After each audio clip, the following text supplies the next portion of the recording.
now got our data, we've got our data source, we can start to work on the actual list view inside of our component. And we're going to follow the same convention as when we last used a list view, where we made a separate list item component to represent a single employee in our list. So this will be a pretty darn simple component, but we'll still break it out to be something separate just in case we ever want to give it a bunch of special functionality as an individual row. So inside of our component, I'm going to start off by replacing my view tag with a list view. And we're going to give the list view a healthy number of properties. The first thing I'm going to do is work around a small little issue. This is an issue with React Native. I don't want to talk about it too much because it might be something that goes away in a future version. Basically just enable empty sections. Next, we're going to give a data source of this.data source. So this is the one that we are crafting every single time that we get a new set of props. And then next we'll do our render row, this.render row.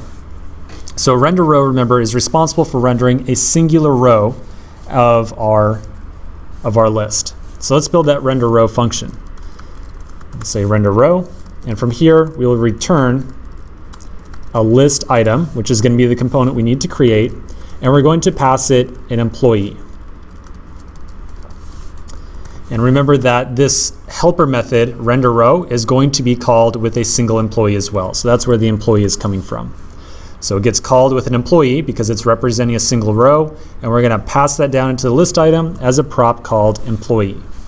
So now we can create, or first we'll import list item at the top. We haven't made it yet, but we're still going to import it anyways. So at the very top, we don't need view or text anymore, so I'm going to clean those up. And then I will import list item from list item. List item, it's a very generic name here. I might want to call it something a little bit more specific like employee list item, just in case I have any other lists of data inside my application. This time around we've only got the one list, so I feel okay about just calling it list item, but you might want to call it employee list item instead. So we'll make a new component called list item. And then inside of here, we are going to scaffold out our list item. So at the top, we'll import React and component from React. We'll import text from React Native. And then we'll also import our card section from common, which is our collection of all of our reusable components. Then we'll make our list item class, which will extend component. We'll make our render method. The list item itself, I think it just needs to show the employee's name. Like, it doesn't really make too much, maybe it makes sense to show the shift or something like that, but I think that for the purposes of our app, I think it makes sense to just show the name on here.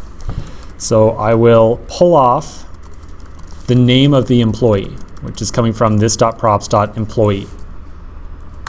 Then I will return a card section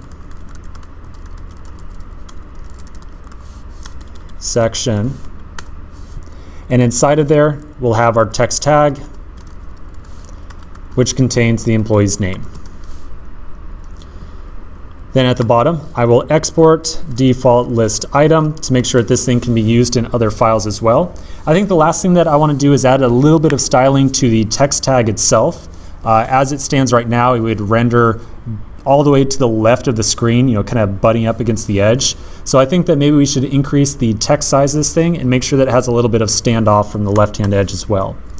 So we'll make a styles object at the bottom. This thing will have a title style, and we'll give it a font size of 18 along with a padding left of 15. So this padding left is what's going to give us a little standoff from the edge.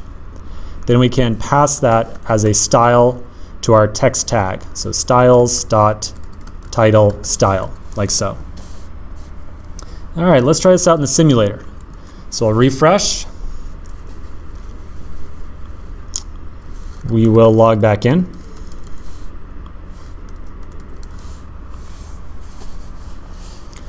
And now we get our employees popping up on the screen, and that is a mighty fine looking list, without a doubt. So now here's the real test. Here's the thing that we really want to make sure still works though. If I add a new employee, I expect to see it automatically appear in this list. And I expect it to appear there automatically, because remember, inside of our action creator file, we made that employees fetch action creator. We only have to call this thing just like the one time, and then any time that any new data comes across from Firebase, and remember, Firebase is a live dynamic data store, so anytime that remote collection or remote pool of employees gets updated, we will get notified by this on value event handler right here. So anytime we get a new employee, we should automatically get a dispatch of employees fetch success along with a new list of employees. So that is what I expect to have happen. I'm going to make a new employee. We need a name for this one. How about Samantha? And Samantha is also, they're all sharing the same phone number. And Samantha, maybe she needs to work on Sunday. So now we'll create. This takes us back to our employee list screen, and we automatically get Samantha appended onto the list at the very bottom right there.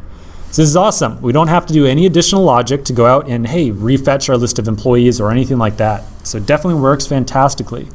Let's now continue in the next section and start working on one of our next features, the ability to edit and delete existing employees.